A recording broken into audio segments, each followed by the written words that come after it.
बुलढाणा जिल्ह्यातील चिखली तालुक्यामध्ये काल मोठ्या प्रमाणामध्ये गारपीट आणि अवकाळी पाऊस झाला आणि यामुळे चिखली येथील प्रदीप पाटील डुकरे यांच्या शेतामध्ये सुद्धा द्राक्षाच्या मळ्यावरती मोठ्या प्रमाणामध्ये गारपीट झालेली आहे आणि त्यामुळे शेतकऱ्याचं लाखो रुपये नुकसान झालं।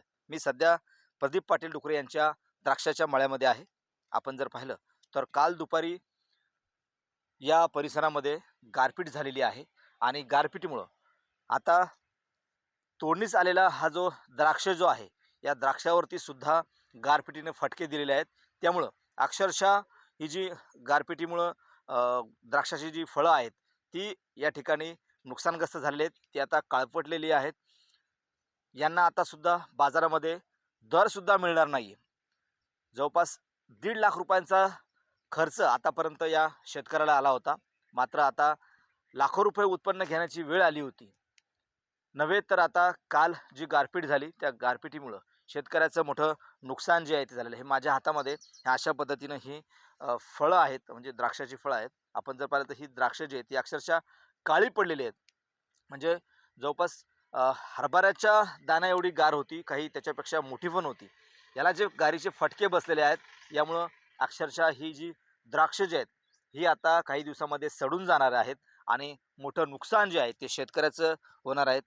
महिला शेतकरी आहेत, त्यांची शेती आहे आपल्या सोबत आहेत त्या। ताई काय सांगाल, काय नुकसान झालं काल, कशा पद्धतीची गारपीट होती? काल का खूप मोठी गार होती, कारण खर्च खूप आलेला आहे आम्हाला 1.5 लाख रुपये आणि उत्पन्न 4 लाख रुपयेपर्यंत होणार होतं। पण या गारीमुळे बुवा खराब झाले आमचे द्राक्ष, त्याच्यामुळे सरकारने आम्हाला नुकसान भरपाई करायला पाहिजेत बुवा।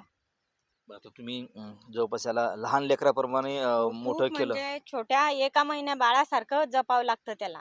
शेवटी आजारी सुद्धा पडलं तर फवारणी घ्यावी लागते आम्हाला। असं एक फवारणी बिन केल्याची होत नाही तर द्राक्षच येत नाहीत बिलकुल अजिबात। अच्छा, हा आता म्हणजे फवारणी पण केली तुम्ही, म्हणजे हो. औषधी केली किंवा खतं दिले याला, आता काही दिवसानंतर तोडायची झाली होती हो, आता? आता उद्या परवा चालूच करायचा होता, पण ही गारच पडली आता 2 दिवसाच्या नंतर चालू करू, कारण नुकसान भरपूर झालेलं आहे आमचं।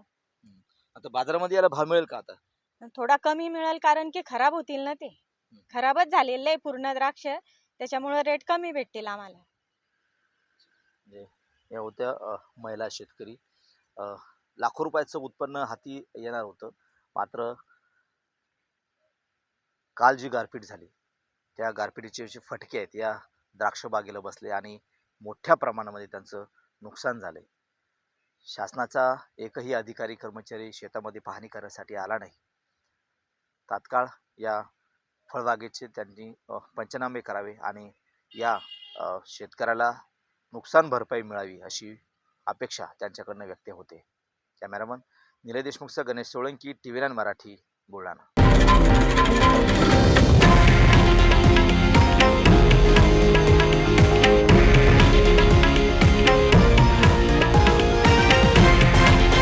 हे आहे देशातील नंबर 1 न्यूज नेटवर्क आणि आपण पाहत आहात TV9 मराठी, एकमेव।